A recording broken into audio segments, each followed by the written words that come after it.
Welcome and welcome back. You're watching Buy Now, Sell Now on ET Now, and we should be live in just a couple of seconds on all of our social media platforms.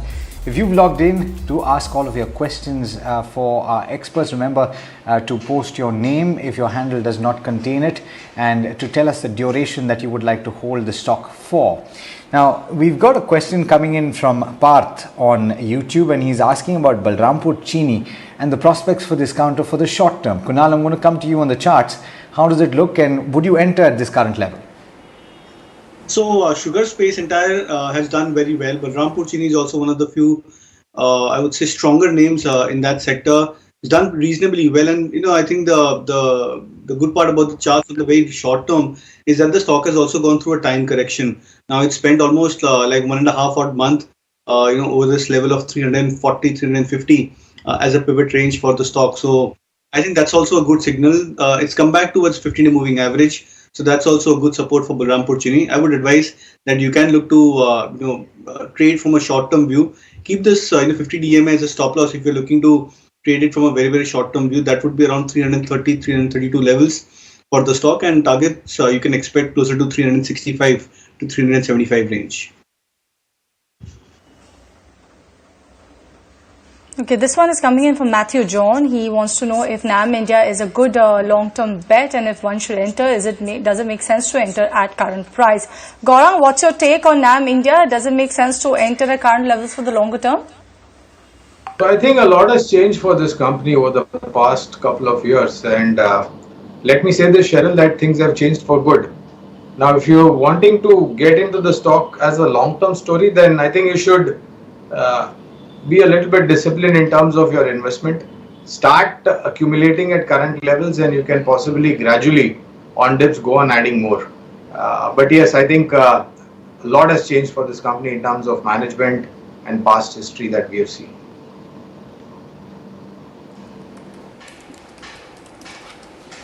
Okay, let's take the next one then. We've got Neeraj, who's asking about HDFC AMC. Should you exit at current prices? And he's asking a short-term query. Gaurang has already said that he's positive on this counter for the long term. He's got 40 shares, Kunal, at levels of 3,100. Should he hold or exit is the question. See, I believe you have to try and compare HDFC AMC with maybe Nippon AMC. And I think that stock, Nippon AMC, seems to have outperformed significantly. HDFC AMC, there is a lot of resistance along the way at 3,100, 3,150 levels. In fact, on Friday as well, the stock had taken a bit of a U-turn from hitting a fresh swing high for itself. That was purely because of some selling pressure which emerged at those levels which I just mentioned. Now, I would only sense that maybe from a short-term view, the stock may take some bit of more time. It can consolidate over here for some more time. So if you're not in a hurry, then I believe that yes, you can hold on to your investments over here. And I would suggest that probably extending your short-term time horizon to slightly medium-term, because if the stock potentially breaks out of this 3,100 band, then we could be looking at a much more stronger upside, and this time a more stabler upside for HDFC AMC. So I would suggest a hold. Okay, this query is coming in from Soumitra. He is asking whether it makes sense to buy HDFC Limited at current market price for the longer term. Gaurang, is it a no-brainer that one should look at investing in HDFC Limited, but does it make sense at this price? Well, in fact, I would say that do a sip in all the four stocks that I just mentioned: HDFC Limited, HDFC AMC, HDFC Life, and HDFC Bank. I think you will create a great portfolio over the next 3 to 5 years. So I think all stocks are candidates for a sip for a long-term investor. Okay, here's an interesting question, and I know that it's directed to you, Kunal, but I don't know how you're going to answer this. I'm going to ask you anyway. It's about Just Dial, and Ajit is asking about 1,033. Would you enter this current level, considering everything that we came to know on Friday? So purely from a trading play, I think yes, it will not be a bad bet, Alex, because frankly, the stock still has a structure which is on a trending mode on the upside. Now, over the last 5-6 months specifically, there has been change of volumes for Just Dial, where you've seen the stock going into a gradual uptrend, but more of a stable uptrend. And remember that this is not a stock which goes into historically very stable periods of uptrends. It's a very high beta stock, very high volatile stock as well. And when you see a change of behavior or change of character for such kind of stocks which go into strong volumes and sturdy trends, which means there is a new trend in the making for these kind of stocks. So I believe purely on that aspect, I would suggest that you can look to trade or look at short-term trading on Just Dial at 1030, 1033 levels where it's currently trading. Okay, this one is from Sherry saying that she has a Cadila July 670 call. She's losing 50% of the option money. Should I exit or wait for vaccine approval news is what she's asking. Kunal, does it make sense for Sherry to stay put in Cadila July 670 call as of now? Well, I would suggest to hold on maybe for at least another couple of days or probably till the remainder of this week as well. I think the stock is just about edging towards a breakout. 650 has been a sort of a resistance for Cadila Healthcare, and the stock has been unable to break past over the 650 mark for the last 3 weeks. But the fact that it's consistently testing this level, sooner or later these kind of resistances they tend to cave in, and you see a stock breaking out. And as it is, if the market gets into a bit of a downtrending mode or reversal mode, you might probably see pharma stocks making a breakout because of the inherent defensive play as well. So I would suggest a hold and watch it out for maybe another couple of trading sessions. Hopefully, if the stock breaks out of the 650 mark, you could get your a major part of the capital back from your call option. Gaurang, this question is from Padma, and it's a fundamental question. 500 stocks, 500 shares each of Bombay Dyeing and Indocount. Please advise whether to go ahead and buy more, or should you switch to another sector is a question.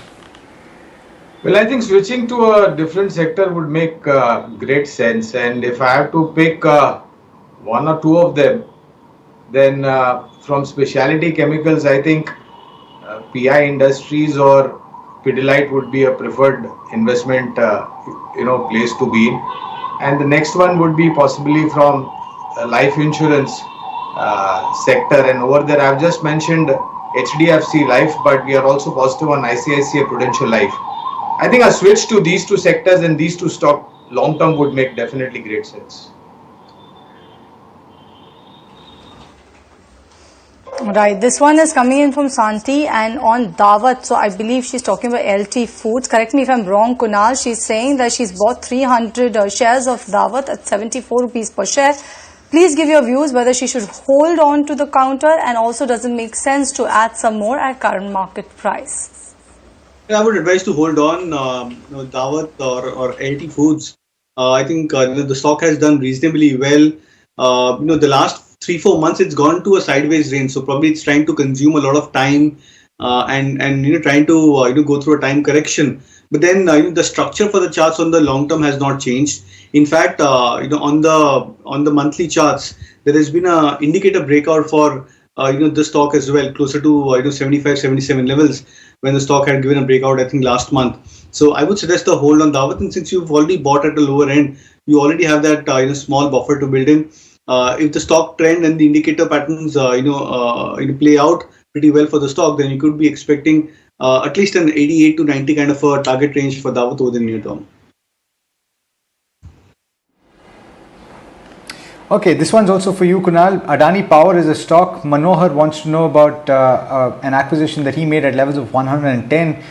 He's looking for a view on the technicals. What can you tell him? Well, I would suggest that rather than looking at Adani Power, I would suggest an alternative as Tata Power. I think it looks very attractive to me on charts. Short-term wise as well, looks to be far more a potential candidate of a strong trending breakout on the upside. So why get into a high beta stock which is marred with a lot of news flows surrounding the stock as well as the group entirely? So I would suggest a switch from Adani Power to Tata Power. Okay, this one is coming from Gayatri and wants to know whether it's right time to invest in Reliance Power. Gaurang, I'll come to you with this particular query. We've seen a lot of movement happening in the ADAG pack. You have a lot of resolutions also coming through. So do you think that now should one actually even look at the ADAG pack? Does it really make sense to look at any of these counters, especially Reliance Power? So classically in the market terminology, Cheryl, this is called a suckers rally. And I don't know why anybody would even think of having a second look at any of the ADAG group stocks. We've been, in fact, to be very honest, I think from the time it got listed way back in 2008, correct me if I'm wrong, we've been extremely, underweight on the counter and been recommending sell since then. We had a sell coverage, our target was in place, and then we've dropped the coverage. And my humble request to all your viewers is that, for the love of God, please don't chase stocks which have run up 60, 70, 80%, but on the flip side, have corrected more than 100, 200% from the recent highs that these stocks have seen. I think as a power bet, power generation, if you're looking at, then NTPC or Tata Power would be a preferred choice along with CESC. And if I have to pick any one of them, then Tata Power would be the one. Please avoid such stocks because their run-up has been highly questionable and credibility is at stake.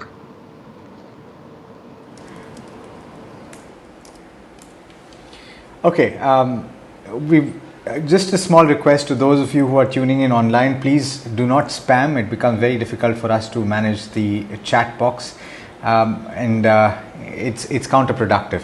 Let's talk about CDSL then. We've got Sangeeta who's asking about the long-term prospects. She's holding 200 shares at 1,038. Gaurang, coming to you on this one. A lot of people say that this is an interesting play, kind of like a monopoly in the space, right? Absolutely, you're right. NSDL and CDSL are the two entities and CDSL is the one which is listed. And since March and in April of 2020, I was reading a recent article, and I'm sure Alex, you and Cheryl and everyone would be also aware that there have been great increase in terms of new client addition, in terms of account opening for depository companies like CDSL and SDL. In way of monopoly, yes, you are absolutely right. Only thing is that the stock has run up to a great extent. Don't put all your money at one time. Phased out approach in terms of investment into CDSL will be a much appropriate way. In effect, whatever capital you want to invest, maybe 25-30% can be deployed at current levels, and on dips you can definitely go on adding it. Okay, this query is from Mayank. He wants views on IG Petro. He's already holding 1,000 shares, which he's purchased at 675 rupees per share. He wants to know whether he can go ahead and add some more of this particular counter because he believes that they're great results, great business also. The company is making new highs every single day. He wants a view for the next 2 years. Gaurang, do you have a view on IG Petro? Mayank already holds the counter, wants to add some more. How does this particular counter look over the next 2 years? Cheryl, I'll give it a pass because we don't have a coverage on this. No problem. Kunal, what's your take on IG Petro? How are the charts looking for this counter? Mayank wants to add some more of IG Petro. Is it advisable? Well, I would advise, in fact, to try and maybe look to book out profits over here or major part of your profits over here. Yes, the stock has done reasonably well. Yes, it's been in a strong uptrend. But then, one of the patterns which is sort of concerning the charts, at least over the near term, is a rising wedge pattern. So what had happened is from the May highs of 600 levels, the stock has made a subsequent high of 700 plus in a manner of, making a subsequent high on a regular basis. But then the volumes have dropped down significantly and the prices have formed a rising wedge pattern. Now, both these patterns, when you see a rising wedge pattern, where the pace of rally drops down significantly and the volumes have also ebbed off, which means that there could be an impending correction which could combine into the stock price. So I'm not suggesting to exit full of your quantity, but I think a phased out exit from current levels should be a strategy where you can look to start booking at current levels and then maybe another 5% sort of a rise. At every 5% subsequent rise, you should look to book out some more from your existing holdings. So I would suggest a phased out exit for IG Petro. Kunal, Edelweiss Financial Services has had an interesting run over the last 1 month or so. 29% is what I see as an increase, and it's not been a one-way journey. It's had a bit of a blip in the last 5 days or so, or 6 or 7 days or so. How should you look at it? Would you enter this level? Well, it looks very attractive to me, frankly, Alex. I've been tracking the stock. In fact, on the channel as well, I recommended when the stock was at 78, 80 odd levels, expecting that the stock would probably go through a big, up move. What had happened was for Edelweiss, that there had been a huge volume burst in the initial part of the month of July. So when the stock started to rally up from 70 to 74 levels, it was on the back of some very strong volumes and something which was not seen for the stock, prior or in the last 3-4 months prior to that. So that was one of the key factors where you saw the prices starting to suddenly move up higher, and then the volume is also participating quite strongly. This has led to a more of a cascading effect and a stronger uptick for Edelweiss. So I think now that 70 to 75 breakout zone could actually act as a good base for the short term. Yes, the volatility in the stock is much higher because of the inherent nature of the stock price trends, but I believe when you see a stock getting ready for a breakout, you generally see a sudden flock of volumes and participation into that stock. It goes to a time correction, whipsaws the weaker hands, and then gets ready for one more on the upside. So I would suggest that Edelweiss could be a good bet, and if you can buy at current levels, or if the stock happens to give you any kind of a corrective phase, look to average it out further. Okay, this query is coming in from Manoj Krishna Prasad. He's holding Nestle India, about 20 shares, which he's purchased at 17,800 rupees per share. He's not basically told us what exactly he wants to know. But Kunal, I'll come to you. How are the charts looking for Nestle India? Does it make sense for someone who's already bought into this counter to hold on? And if so, for how long? So I think from a short-term view, it doesn't make sense to hold on because the stock is absolutely sideways. In fact, this 17,500 plus or minus 500 points has been a huge range for Nestle for last 3-4 months. In fact, one of the indicators which we typically use to check whether the stock is volatile or whether it's gone to sideways is Bollinger Bands, and that the band for Nestle has contracted significantly, which means that the stock would probably continue to consolidate for some more time. So purely if it's a short-term query, then I would advise that you should probably look to switch to some other FMCG stock. I think if you want, you can look at something like Godrej Consumers or maybe even a Tata Consumer at current levels.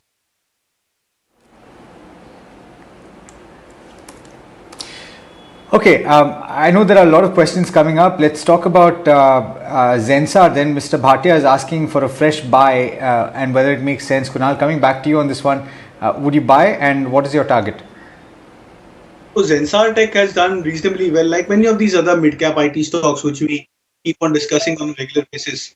So I think Zensar Tech has moved up from, I think if I'm not wrong, some 65 or 75 levels to 380, 385 where it's currently trading. So reasonably done well, but it's very difficult to try and enter the stocks at current levels. So however good the prospects may look like for IT stocks, but whenever you enter into a trade specifically from a particular price point, then I believe the risk reward has to be in favor for you to enter into a trade. So I think purely on that aspect, I would not recommend a buy at current levels, but then wait for good amount of corrections which happens to come by. If it happens to come by for stocks like Zensar Tech, then those could be good opportunities. So for example, if the stock comes back to say 330 levels, 350 levels, that could be a first starting point where you can to start invest from a longer term view, not at current levels. All right. On that note, we've come to an end of the query segment. Thank you, Kunal, as well as Gaurang, for joining us on the show and giving us your take on HDFC Bank, also resolving viewer queries. Let's talk about the new listings today. We have 2 new listings, and that's GR Infra as well as Clean Science. And both these counters, if you look at the way how they've listed, it's been a bumper listing for both of them. You have GR Infra projects which listed, I think, with with a premium of about 99%. Even you had Clean Sciences that saw that bumper listing coming in. If you look at both of these counters, and I'll request my producer also to show you Clean Sciences line graph like the way you can see it on air. 79% uptick coming in for Clean Science on the listing day, and now we're joined by the management of Clean Science and Technology, Mr. Siddhartha Sikri, who's the executive director at the company. Good morning, Mr. Sikri. Thank you for joining, Sikchi, I beg your pardon. Thank you for joining us on ET Now, and congrats on this stellar listing. Tell us more about the company, the businesses, your key customers, and also what's the plan after this listing?